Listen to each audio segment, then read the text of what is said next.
Hi again, Alexander here for another installment of 30 Days of Symphony.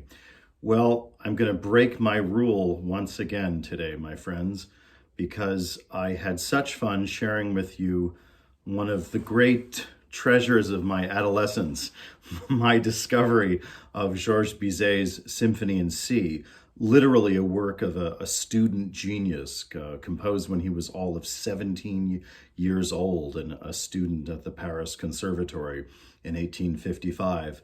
I thought, as kind of dessert to that delicious symphony by one of the great French composers, we would share today a work from his mature years, one has to qualify that, what ended up being the final years of his all too short life, because like Mozart, the composer I think of most when I think of Georges Bizet, this great composer was cut off all too soon in middle age. He died, as we say, and it's almost medically true, he died of a broken heart just months after the fiasco of the premiere of what was his greatest opera and what remains one of the greatest operas of all time, of course, his masterpiece, Carmen. Well, it was just months before that, in 1872, as kind of a dry run for Carmen, that Bizet left us another great work of music theater, but in a kind of, a more complicated guise. This was the incidental music being the phrase we use in classical music, that's music to accompany the performance of a play. The incidental music to a rather, actually, very to this day, very powerful French play by who was then one of the reigning French playwrights, Alphonse Daudet. His play entitled L'Arlésienne, roughly translated, The Girl from Arles. Now, Arles is one of the great ancient Roman cities of the region we call Provence in the south of France. Now, I know what you're all thinking when I say the term south of France, kind of the way we Americans think of, Southern California or the Hamptons out on Long Island, the south of France being as immortalized by that great English novelist Somerset Maugham, a sunny place for shady people, very showy and trendy and, lifestyles of the rich and famous. Well, you have to forget all of that, because this is the Arles, the south of France of the 19th century, a totally rustic, foreign, exotic, out-of-the-way place. A part of France that to this day still has its own language, but back then was the principal language, this Provençal dialect, which actually has very little to do with what we call classical French. This was a very rude and rough and ready, exotic part of France back in the 19th century. It was kind of our equivalent of the Wild West, because part of Provence is the region called the Camargue, which is the cattle region of France. And the cattlemen of the Camargue are quite literally the cowboys of French culture. And Arles, the ancient Roman city, so-called one of the white cities of the south of France, because it's sun-baked stone, the scorching sun that you get down there, and the whitewashed houses and the white sands of their beaches. Arles, of course, is not only one of these beautiful, beautiful ancient cities of what was then the northern part of the Roman Empire.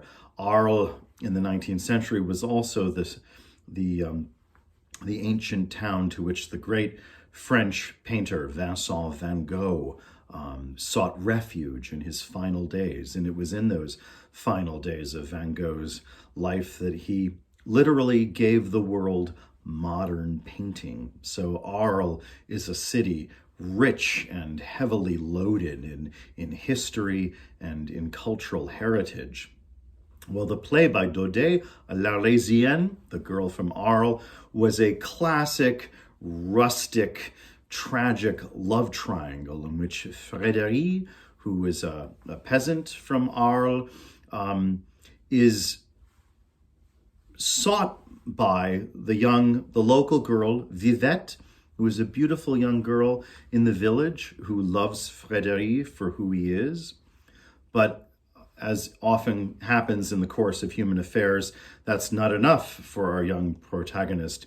And Frédéric is utterly obsessed with this phantom character of the girl from Arles, who never appears on stage, but she's kind of like one of the original femme fatale. She completely ruins the life of Frédéric and everyone around him. So Frédéric is just obsessed with the girl from Arles, and kind of, repels the entreaties of poor young Vivette, and also of his brother, Innocent, who is someone whom we would describe now, he's a boy with special needs.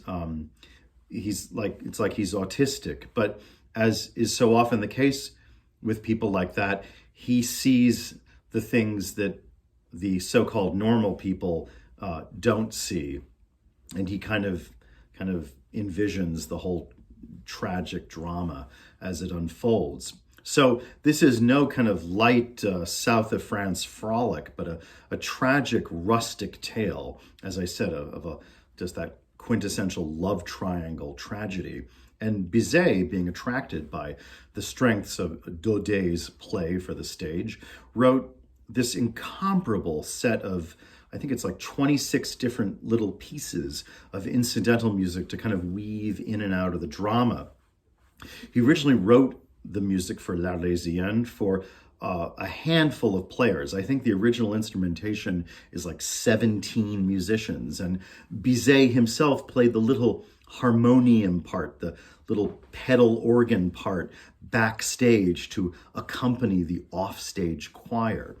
Well, like Carmen, a little while later, L'Arlésienne was not a success on the stage, but the handful of great musicians in Paris who were lucky enough to attend that initial run of performances did remark on the very special quality of the music that Bizet had written.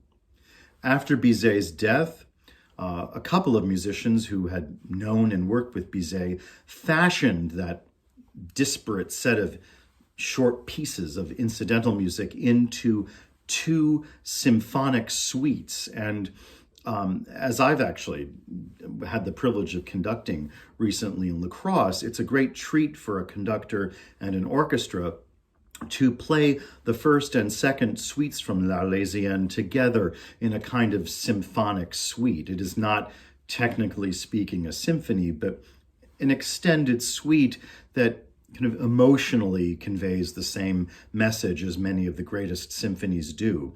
So here you will have all 8 movements of the first and second suites compiled from Bizet's L'Arlésienne music combined.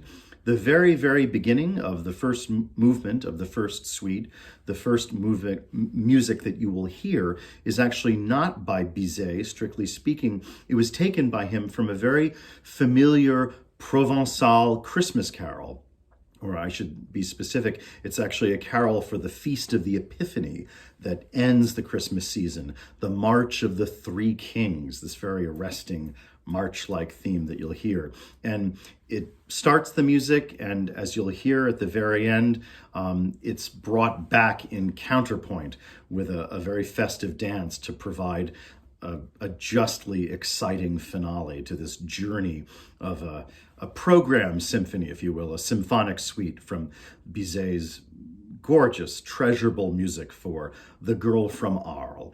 Here to perform it, one of the great woman conductors of our time, the French conductor Nathalie Stutzmann, who actually began her career as a contralto. I remember listening to recordings of her singing the alto solos in works by Johann Sebastian Bach. She specialized in early music in the repertoire, but she then made the transition to becoming a conductor, and she's a very successful conductor in Europe. And she here conducts the Royal Stockholm Philharmonic in a combined performance of suites 1 and 2 from Bizet's L'Arlésienne.